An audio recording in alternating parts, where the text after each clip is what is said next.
Hello everyone. आज का video बहुत ही स्पेशल होने वाला है क्योंकि आज हमारे साथ जुड़ रहे हैं डायबिटीज के स्पेशलिस्ट और वो आज हमें डायबिटीज के बारे में पूरी जानकारी देंगे कि डायबिटीज क्यों होता है, कैसे होता है, डायबिटीज के शुरुआती लक्षण क्या होते हैं और अगर आपको डायबिटीज है तो क्या वो फिर से पूरी तरह ठीक हो सकता है।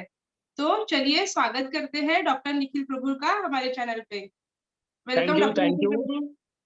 thank you, doctor ma'am, for inviting me.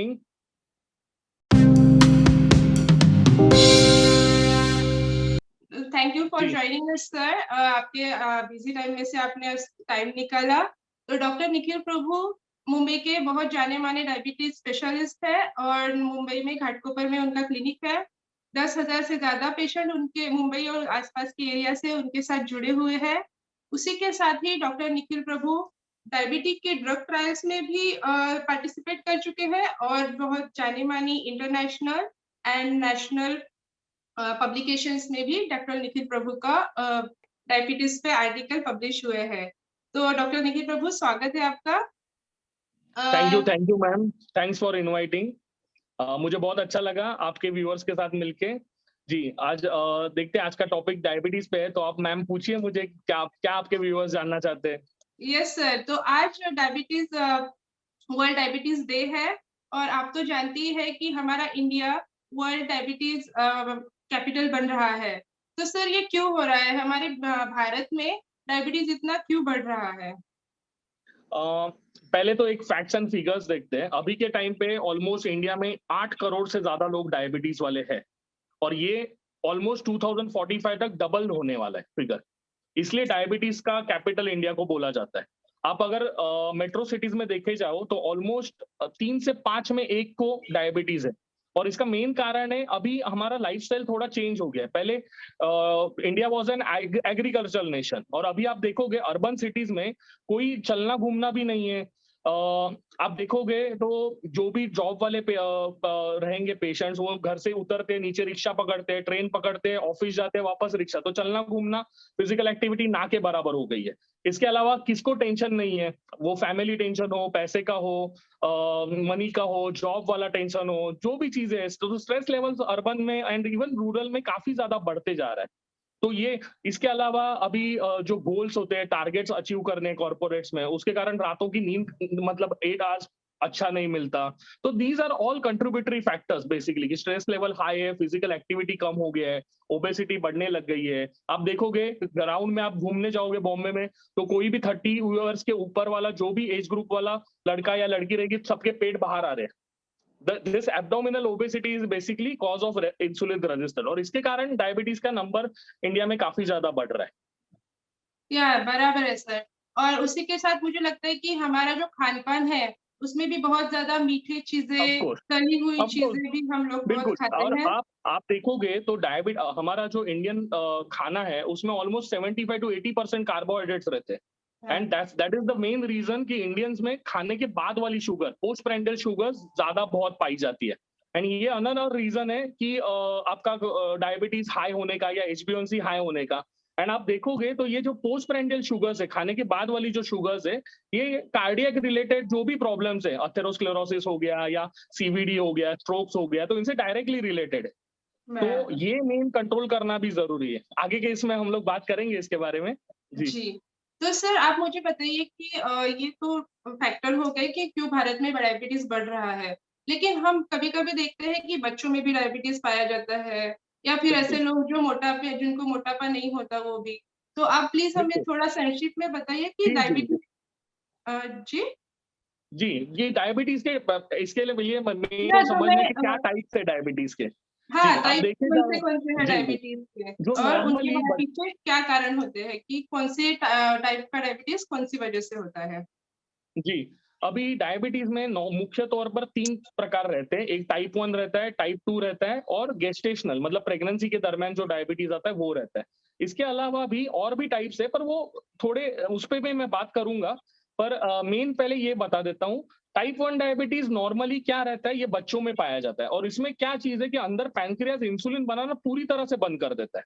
तो ऐसे पेशेंट्स में जिनको टाइप 1 डायबिटीज है, उनको बाहर से इंसुलिन लेना पड़ता है और लाइफ लॉन्ग लेना पड़ता है, उनमें गोलियां नहीं चलती।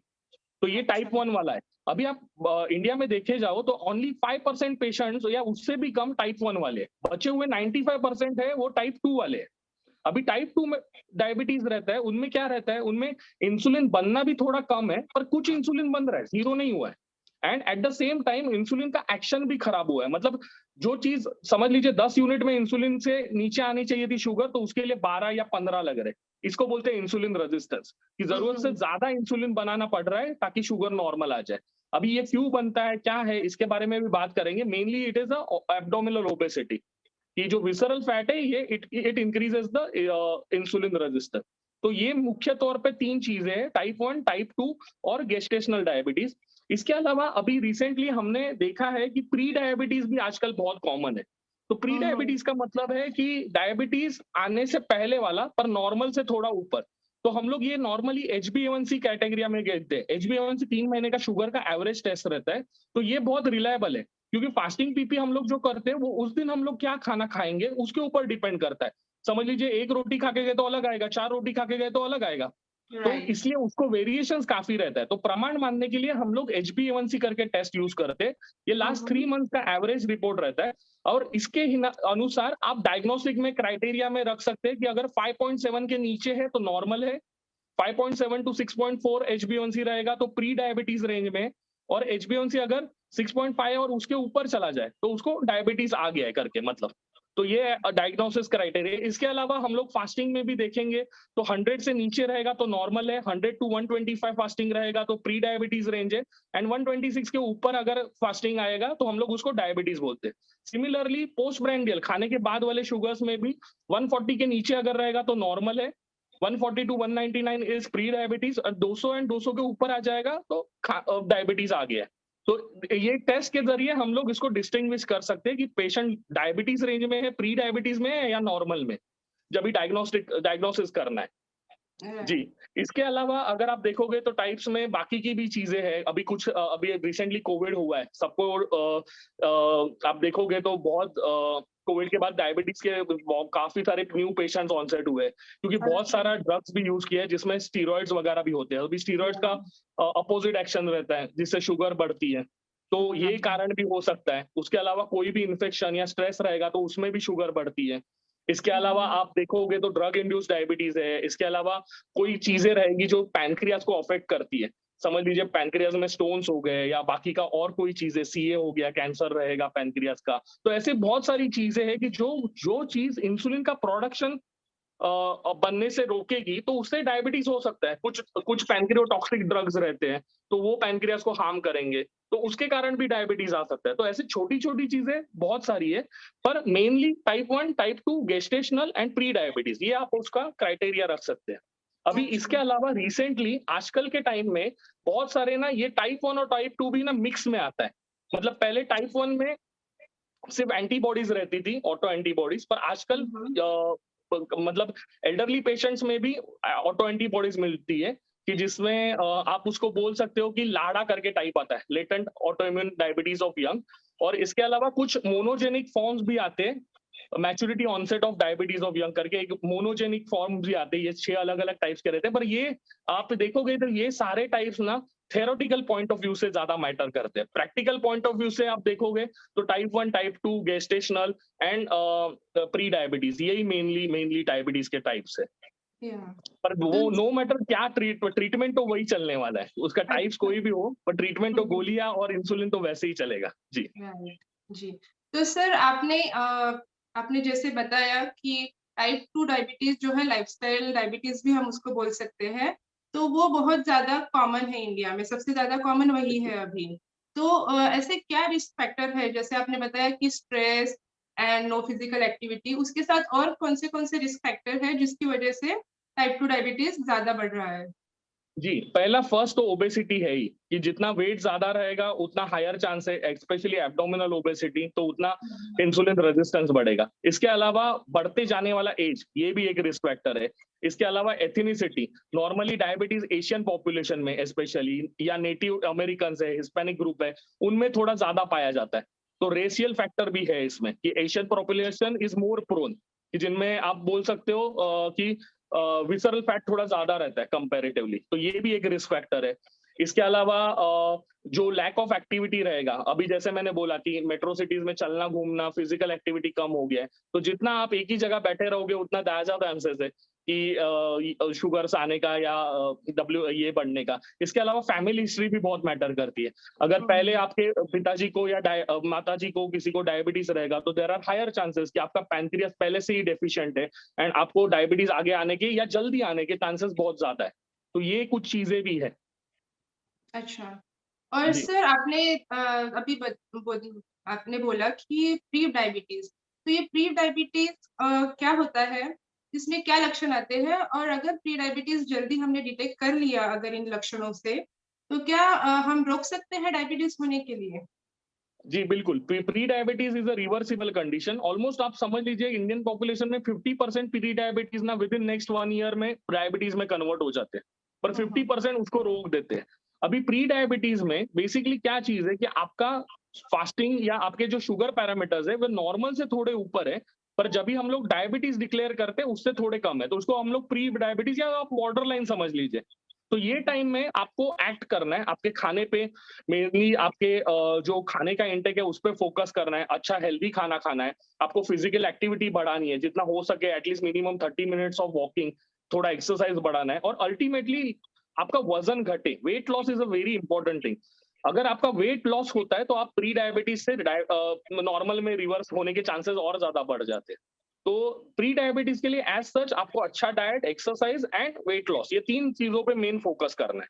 मेडिकेशन इतना इंपॉर्टेंट नहीं है प्री डायबिटीज में एज सच। अगर आप खाना और डाइट एक्सरसाइज पे करते हो तो काफी सारे मेरे पेशेंट्स है कि जिन्होंने प्री डायबिटीज से रिवर्सल भी हुआ है उनका। अटेंशन या कॉन्सेंट्रेशन नहीं कर पाना, थोड़ा भूलना चीजें, डिमेंशिया, पर ये सारी चीजें ना शुगर जब भी बहुत हाई होती है तभी होती है। मतलब जब लीजिए आपका नॉर्मली 200-300 के ऊपर शुगर जाएगा तभी ये सारे ऑस्मोटिक सिम्टम्स आते हैं कि बहुत प्यास लगना वगैरह। इनिशियल स्टेज में जब भी प्री डायबिटीज में थोड़ा सा शुगर बढ़ा होगा तभी आपको पता नहीं चलता कि डायबिटीज है कि नहीं, पर कुछ कुछ क्यूटेनियस मार्कर पे आप ध्यान दे सकते हो। अगर आप ओबेज है, अगर आपका वजन बढ़ा हुआ है, तो अकेंथोसिस नाइग्रिगन्स करके एक टेस्ट, ये मार्कर है कि मतलब गर्दन के पीछे काला झुरिया होना या बगल में एक्सिला में काला झुरिया पड़ना, तो इसको अकेंथोसिस बोलते हैं और it is a pre marker. मतलब आप ऐसा समझ लीजिए कि ये ओबेसिटी या इंसुलिन रेजिस्टेंस का लक्षण है कि ये अगर आपको होने लगा रहा है तो आपने टेस्ट करवा के देख लेना चाहिए कि आपको शुगर है कि नहीं। जरूरी नहीं है कि आना ही चाहिए, पर अगर ये दिख रहा है तो it is a sign of insulin resistance, तो आपने जरूर चेक कर देना चाहिए। अच्छा, तो इसीलिए सर हम सब डॉक्टर्स कहते हैं कि ईयरली रेगुलर जो चेकअप होता है वो हमेशा। डॉक्टर मृणाल, एक चीज मैं और बताना चाहूंगा, अभी इंडिया में ना डायग्नोसिस जब भी कोई भी पेशेंट का होता है ना वो बहुत लेट होता है। मतलब आप देखोगे तो अभी इंडिया में जिसको भी डायबिटीज पता चलता है ना तो एवरेज HbA1c इज 9.6, 8.6 to 9.6। मतलब शुगर इतनी हाई होती है तभी पेशेंट डॉक्टर के पास या टेस्ट करने जाता है, जब तक उसके पहले पता ही नहीं चलता। तो 9.6 आप देखोगे, 8.5 to 9.6, और डायग्नोसिस कहाँ हो रहा है 6.5 में, प्री डायबिटीज कहाँ है 5.7 में। तो मेन डायग्नोस्टिक आप देखोगे तो इंडिया में it is that uncontrolled. And ऐसे भी बहुत सारे इंडिया में आप देखोगे कि over 70% of the current population it is not well under control, even not even under control of HbA1c 7.5। तो आप देखोगे कि ट्रीटमेंट और इसमें अभी इसमें सबका ही चीजें है, एक तो डायग्नोसिस डिले होता है, फिर इंक्रीमेंट जो फिजिशियन टाइप से है उनमें भी प्रोग्रेसिव जो बोलते हैं up titration of the medication, उतना एग्रेसिव मैनेजमेंट भी नहीं होता। अभी काफी सारे नए गाइडलाइंस आए हैं कि जो सपोर्ट करते हैं कि आपको अर्ली इसमें ट्रीटमेंट में फास्ट ट्रीटमेंट फास्ट करनी है और जल्दी शुगर कंट्रोल लानी है। क्योंकि एक टर्म है लीगेसी इफेक्ट या मेटाबॉलिक मेमोरी करके, तो आप जितना इनिशियली न्यू डायग्नोस पेशेंट में पहले 5 साल अगर आप अच्छा कंट्रोल रखो तो बॉडी वो चीजें अच्छी रखती है, एंड अगर आप गोली बंद भी कर देते हो 5 साल के बाद तो भी 95% तक कॉम्प्लिकेशंस होने वाले कम हो जाते हैं आपको।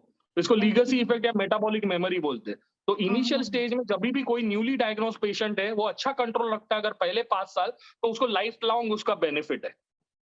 तो इस पे मेन फोकस करना है, और ये चीजें एक्चुअली फिजिशियंस ने मोर बतानी चाहिए, या डायबिटोलॉजिस्ट तो बताते ही, और इवन तो मैं भी काफी इसीलिए पेशेंट्स को डायबिटीज स्पेशलिस्ट के पास जाना चाहिए और रेगुलर चेकअप करना भी उतना ही ज़रूरी है, ये भी हम आज बता सकते हैं, क्योंकि फिर उससे early diagnosis and early treatment शुरू हो सकती है। तो सर बिल्कुल। अभी हम बात करेंगे ट्रीटमेंट के बारे में। तो टाइप 2 डायबिटीज़ पेशेंट्स के लिए क्या-क्या ट्रीटमेंट ऑप्शंस अवेलेबल है? अभी टाइप 1 के लिए तो इंसुलिन ट्रीटमेंट ही है, तो इंसुलिन आइदर अभी इंसुलिन में भी काफ़ी सारे एनालॉग्स नए आए हुए हैं, तो आपके पास 4 घंटे वाला भी इंसुलिन है, 6 घंटे वाला है, 12 घंटे वाला है, 24 घंटे वाला है, इवन अभी लेटेस्ट 40 घंटे वाला भी इंसुलिन है। तो there are hmm, so many insulins, तो हर एक का एक्शन अलग-अलग है और जिसको जैसा नीड है पेशेंट का उसके हिसाब से डायबिटोलॉजिस्ट एडजस्ट करते हैं। तो टाइप 1 डायबिटीज़ वालों के लिए तो काफ़ी अभी ऑप्शंस अवेलेबल है, प्लस इंसुलिन पंप भी अवेलेबल है। अभी टाइप 2 डायबिटीज पे आते हैं। टाइप 2 डायबिटीज में मेजॉरिटी आपको डाइट एंड एक्सरसाइज तो मेन ट्रीटमेंट का प्ले है।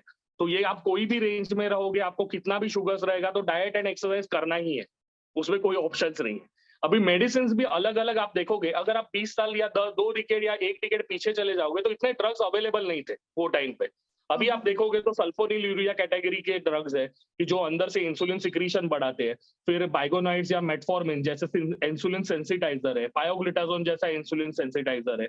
इसके अलावा अल्फा ग्लूकोसाइडेज इनहिबिटर्स है जो खाने में से शुगर एब्सॉर्प्शन डिले करते हैं। अभी रिसेंटली आपने देखा होगा कि डीपीपी-4 इनहिबिटर्स एंड एसजीएलटी2 इनहिबिटर्स, ये 2 काफी यूजफुल ड्रग्स है एंड इनका काफी अच्छा एसजीएलटी2 इनहिबिटर से वेट लॉस भी होता है, plus kidney and cardiac protection भी आता है।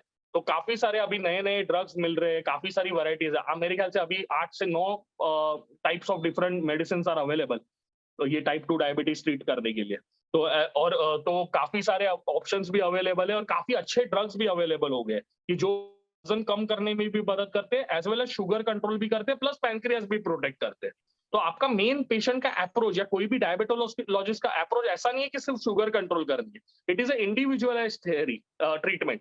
अभी एडीए गाइडलाइंस भी रिसेंटली बताते हैं कि हर एक फोकस करते हैं कि हर एक पेशेंट को अपने हिसाब से अच्छा ड्रग मिलना चाहिए। अगर समझ लीजिए उसका पोस्ट प्रेंडियल शुगर्स ज्यादा होगी, खाने के बाद वाली शुगर, तो ऐसे ड्रग्स जो खाने के बाद वाली शुगर कंट्रोल करेंगे वो यूज करेंगे। अगर उनको किडनी इश्यूज रहेंगे तो स्पेसिफिक अलग ड्रग्स रहेंगे। उनको अगर हार्ट वाला कोई इशू रहेगा तो एसजीएलटी2 इनहिबिटर्स या जीएलपी-1 एनालॉग्स है, वो काफी बेनिफिशियल है। तो हर एक को individualised treatment is very important. तो ऐसा कोई ड्रग नहीं कि आज एक पेशेंट को दे दिया वही सब लोग खाएंगे करके। तो हर एक पेशेंट को उसकी उम्र, उसका ड्यूरेशन ऑफ डायबिटीज, उसका मील पैटर्न, उसका एक्सरसाइज, चलना घूमना कितना है, कहाँ पे वो ब्रेक लेता है, कहाँ पे होता है, ये सब चीज जान के उसके लिए बेस्ट जो अवेलेबल होगा उसके मील पैटर्न के हिसाब से वैसा उसको दवाइयां रखना चाहिए। तो ट्रीटमेंट बहुत वेरी करती है हर एक पेशेंट टू पेशेंट। भले ड्रग्स 8 टू 9 डिफरेंट कैटेगरीज के अवेलेबल है एट प्रेजेंट। अच्छा। तो सर अभी जब भी किसी पेशेंट को अगर मधुमेह या डायबिटीज़ डायग्नोज़ हो जाता है, तो वो इससे टेंशन में चला जाता है कि अभी उसको ज़िंदगी भर दवाइयाँ लेनी पड़ेगी। तो क्या डायबिटीज़ रिवर्स हो सकता है? क्या डायबिटीज़ पूरी तरह से खत्म हो सकता है? जी, ये सवाल का ना जवाब देने के लिए आपको डायबिटीज आता कैसा है ये पहले जानना जरूरी है। See diabetes is a progressive disorder. जब भी फर्स्ट टाइम किसी भी पेशेंट को डायबिटीज टाइप 2 डायग्नोज होता है तो ऑलमोस्ट 50% बीटा सेल्स जो पैनक्रियास के इंसुलिन बनाने वाले सेल्स है वो 50% डिस्ट्रॉयड है, 50% बचे। जब तक 50% बीटा सेल्स कम नहीं हो गए तब तक शुगर बढ़ने ही नहीं देती बॉडी। तो फर्स्ट टाइम जब भी आपको डायग्नोज हुआ तो ऑलमोस्ट 50% पैनक्रियास के बीटा सेल इंसुलिन बनाने वाले डेड है, 50% बचे। ठीक है। हुँ, हुँ। अभी over the period of time आपको ये पूरे बचे हुए जिंदगी भर चलाने, तो जैसे टाइम बढ़ता जाएगा वैसे वो 50% जो बचा हुआ बीटा सेल रिजर्व है वो कम होता जाएगा। 40%, 5 साल में 20%, जितना आप उसको कम से कम निचोड़ोगे उतना वो प्रिजर्व रहेगा और ये बीटा सेल लॉस होता ही रहेगा। तो एक सर्टन टाइम के बाद बीटा सेल रिजर्व इतना कम हो जाएगा कि अंदर से इंसुलिन प्रोडक्शन बहुत कम हो जाएगा। तो आप चाहे कितना भी डाइट करो, एक्सरसाइज करो, एक सर्टन लेवल के बाद without medicine it is very difficult to control the sugars. तो पहले तो ये चीज आपको समझनी है। जो डायबिटीज रिवर्सल वाले अभी का जो लेटेस्ट वाला जो डायबिटीज वाला एक पेपर रिलीज हुआ है कि जिसमें आपने देखा होगा कि डायबिटीज रिवर्स 2 साल के लिए तक हुआ है, वो हुँ, पेशेंट्स एक तो उसका क्राइटेरिया भी उन्होंने वैसे लिए कि जो अर्ली डायग्नोज पेशेंट है, जो 5 साल के अंदर जिनको डायबिटीज है, तो उनका पैनक्रियाटिक बीटा सेल रिजर्व अभी तक खत्म नहीं हुआ है। 50% का थोड़ा कम हुआ होगा पर खत्म नहीं हुआ है। ये रिवर्सल लॉन्ग टर्म डायबिटीज वालों में इट इज नॉट पॉसिबल। जिनको 20 साल का डायबिटीज है उनका पैनक्रियाटिक रिजर्व ऑलरेडी खत्म है, तो इंसुलिन कहां से प्रोड्यूस करेंगे? ये आपको मेन ध्यान देना है। तो diabetes is a progressive disorder. आप वहां कहाँ पे इंटरवेंशन आनते हो? अगर अर्ली स्टेज है, यंग पेशेंट है, तो मैं उसको डायबिटीज के लिए गोलियां, एक्सरसाइज ज्यादा दे सकता हूँ, डाइट फ्लक्चुएट कर सकता हूँ। अगर कोई समझ लीजिए बुजुर्ग पेशेंट है 70 साल का, तो उनको क्या एक्सपेक्ट करूंगा मैं, क्या एक्सरसाइज दूंगा? आपको ये सोचना पड़ेगा। अगर यंग पेशेंट है तो मैं उसको जाके जिम लगाओ, एक्सरसाइज करो, योगा करो, ये सब चीजें बता सकता हूँ, तो शुगर कंट्रोल में आएगी। अगर ओबेस रहेगा तो वजन घटाने के लिए बोल सकता हूँ।